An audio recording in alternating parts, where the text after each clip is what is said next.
Okay, so I had a failed live stream, but that's okay. What I want to do, so this is pretty much like a live. I'm not going to edit any of this, but what I wanted to show you was some layout practices that I do, especially when we're dealing with some really expensive material like copper, and I want to make sure that every piece that I make it's basically just gonna fall in like Lego. So laying out is gonna help us a lot here. And what I've done is, so when it comes to layout, you gotta do a lot of thought goes into layout, because you have to take into consideration function and aesthetics. So because we're doing an existing roof here, there is a pattern we have to follow. You see, as you can see, like going across the roof, we have this pattern. See that horizontal line that goes right across the roof? Okay, we have to follow that pattern. That happens every other panel. But what creates that pattern, if you look at it, it's a short panel, long panel, short panel, long panel, short panel, long panel, and so on. So we have to maintain that aesthetic going across the roof. Okay, so keeping that in mind, that's a good indicator of break formed panels. The previous contractor probably didn't have a standing seam roll former 25 years ago. They were a lot more expensive, right? That's how old this roof is, 25 years. Probably why it hasn't turned green in many places. It's still a very young copper roof. But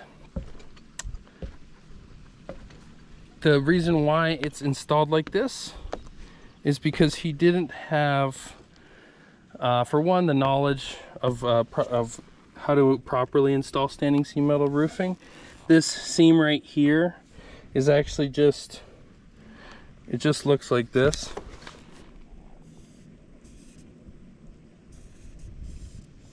Okay, a real standing seam metal roof should look like this, and then it's folded over like this. Okay, this is double fold. That's how it should be, but see, all we have is basically a 90-degree stand-up seam here, and kind of like just a 180-degree overlap on this one. So it looks like standing seam,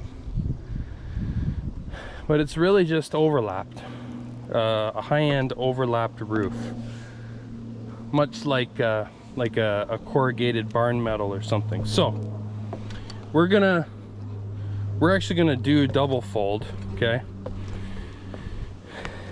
it'll look the same as that, but because it's behind a chimney, we are on this is probably a 312 pitch going into the back of that chimney. We're gonna have a lot of sitting water. This is all gonna be double folded properly. But getting back to the layout, again, everything is a consideration when laying this out. So what I've done is I found out what my coverage was on my panels. First thing I did. Okay, so the panel itself measures 15 inches. Okay, but when we measure across two panels, we get 30.5. So divide that by 2, we get 15.25. And 15.25, we use that as our layout measurement. You see right there. And I did that in 15.25 inch increments all the way along till I ended up down here, and we have 15.25 there. Sorry. There. Oh man. Sorry. Okay, so 15.25 there. Right, so we have even spacing all the way along. Now that I have that number, I did the same thing along the bottom here, and I connected each one with a chalk line. So you can see we have vertical lines equally spaced between one side of the roof to the other, or one seam to the other. So now I know in my head, okay, I have 15¼ inch spacing. That's what I have to, 15¼ inch spacing. When I make my panel though, I will be making 15-inch wide panels, but when they get installed and you put panels together, the coverage measurement is 15¼ So I'll be making panels that are 15 inches wide. That gives me a 15¼ inch coverage measurement, which is what I've laid out here. That'd be the same with anything really. If you had like an 18-inch wide panel, you put two of them together, you're probably going to have like an 18¼ inch coverage measurement, and that's the measurement you use to lay out panels, to do roof layout. So we have this laid out. Next layout I did was my horizontal, or my these are called longitudinal, these are called latitudinal. So this is a latitudinal or a transverse seam going across. So I laid that out as well, and I have that going across all the way to where it meets the other side. So that's the line that are transverse, and I did that on every one. So boom, there's another one there, and there's another one there, and there's another one right at the back of the chimney, but we're not going to be using that because we don't want transverse seams right in the back crotch of the chimney. So now that I have that, that's basically where my live stream ended. So anyways, what I'm going to do now is I'm going to mark every full panel and every half panel we have, just so I get a good idea as to what's happening here. So right here I have starting with a full panel. So this next one should be a half panel. So I'll just mark in half, then full, and then half, full, half, full. So here we have a problem. We have an issue.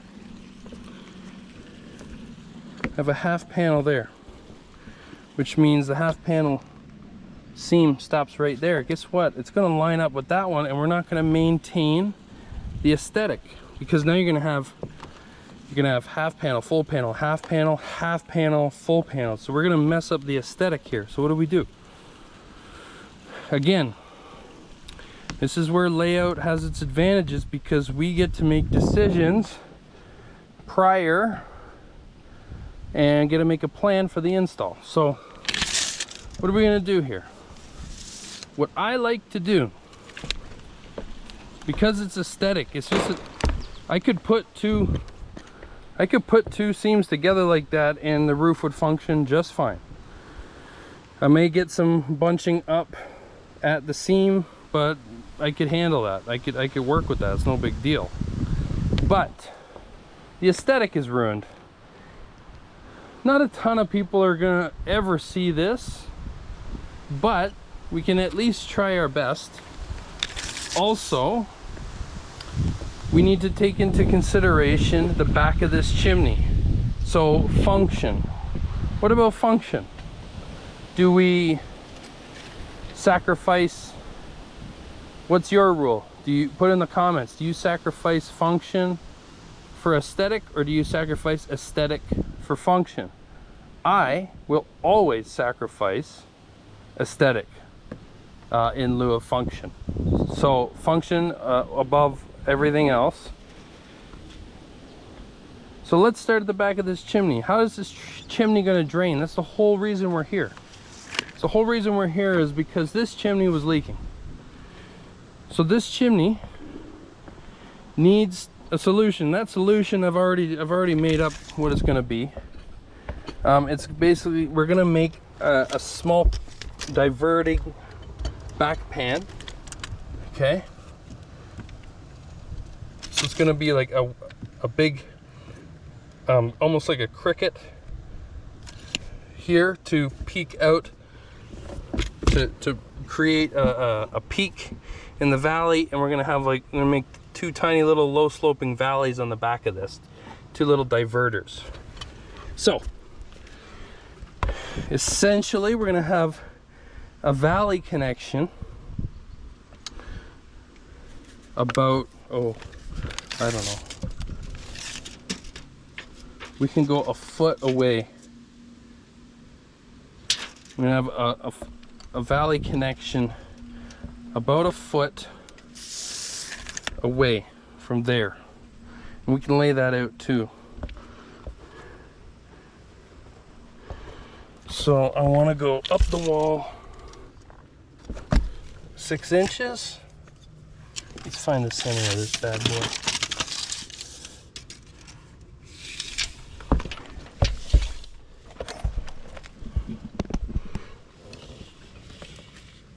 We got 84 1/4, so 42 1/8, middle. 42 1/8 in the middle. There's the middle of my chimney, right there.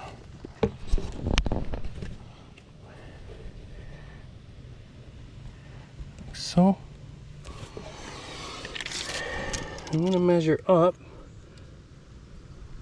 6 inches up there. I'm going to measure out 6 inches right there. So you can imagine from this point, so you can imagine from this point to here, that's kind of like a web. It's going to be an angled piece of material there.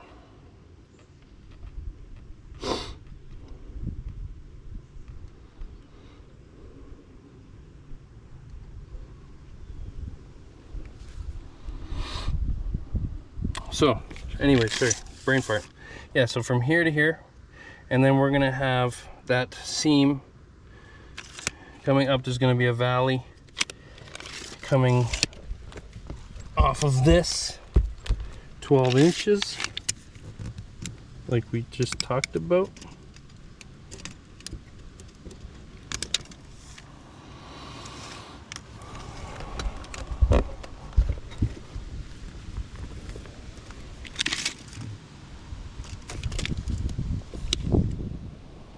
About there.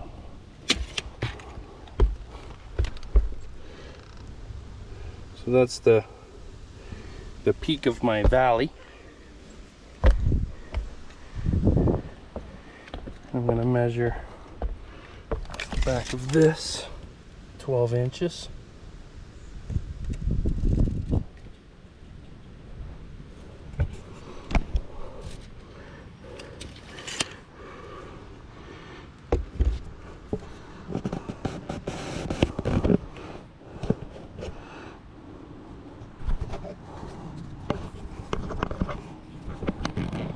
Sorry, just readjusting my camera here.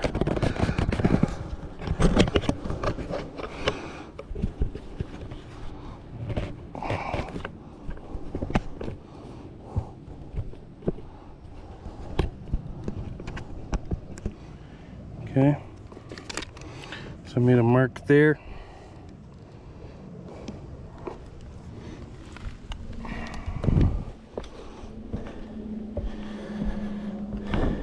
We're going to do the same to here.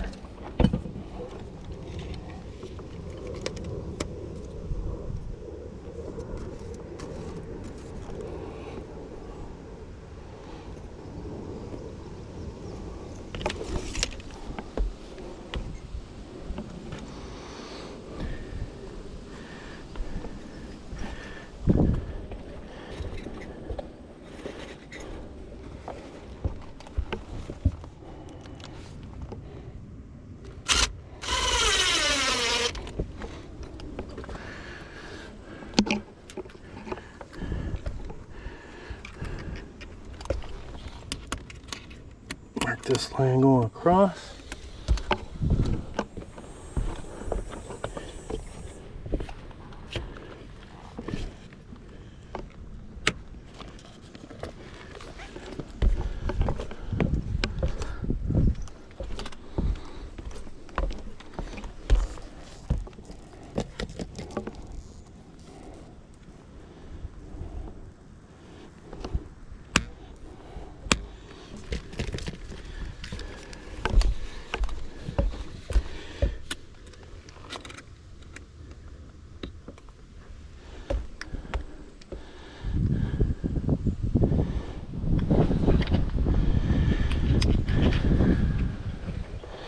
That's where all of our pans are gonna connect. You can see here, I'm gonna screw that in so I don't forget. Seal the deal.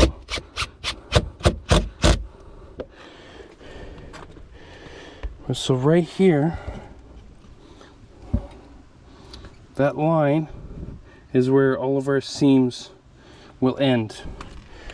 So off of that line, I want as many, it's hot out here, man. Whew. Off of that line, I want as many full panels as possible.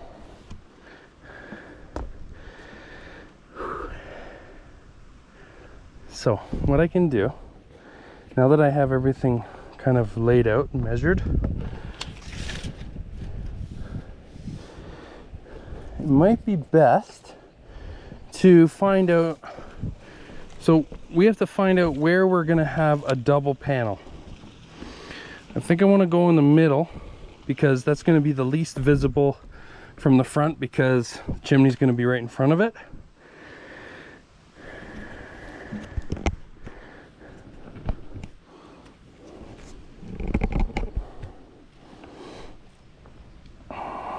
When we have that, I have, so maybe these two rows right here are going to be it.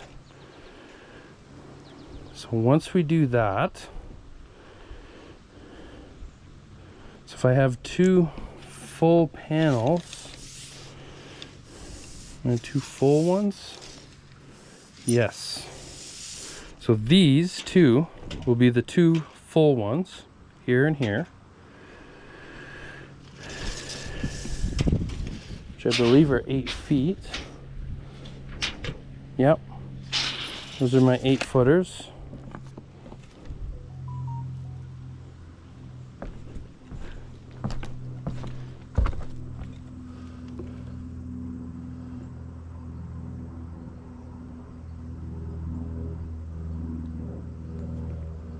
Okay, so we can do 2 full panels here, which then gives us 2 full panels going in,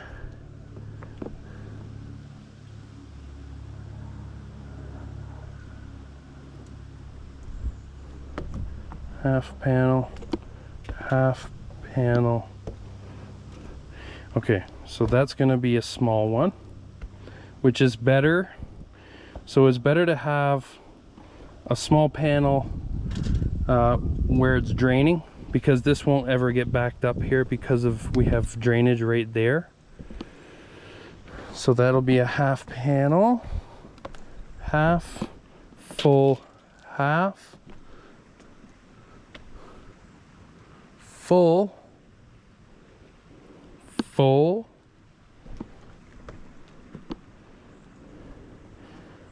half, no, full, full,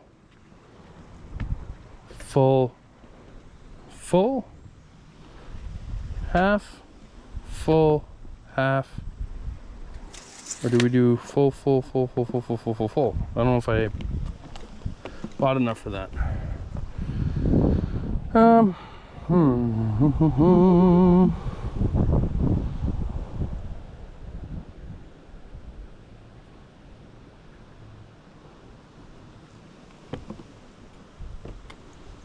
Okay.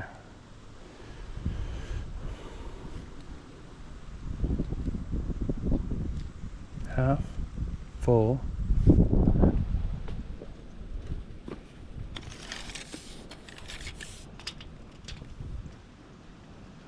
2 fulls, which gets us down to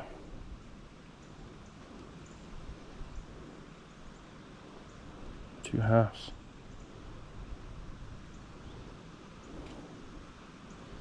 Well, yeah, this half here will end up being,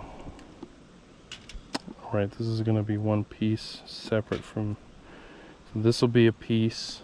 We have 1, 2, 3 pieces that make up this corner. Same as on the other side. Probably about a sheet, I would say. Ugh, maybe more.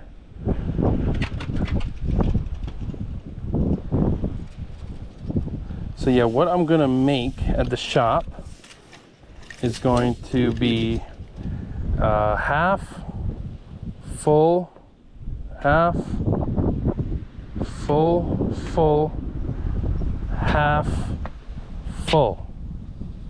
Yeah, that's what I'm gonna do.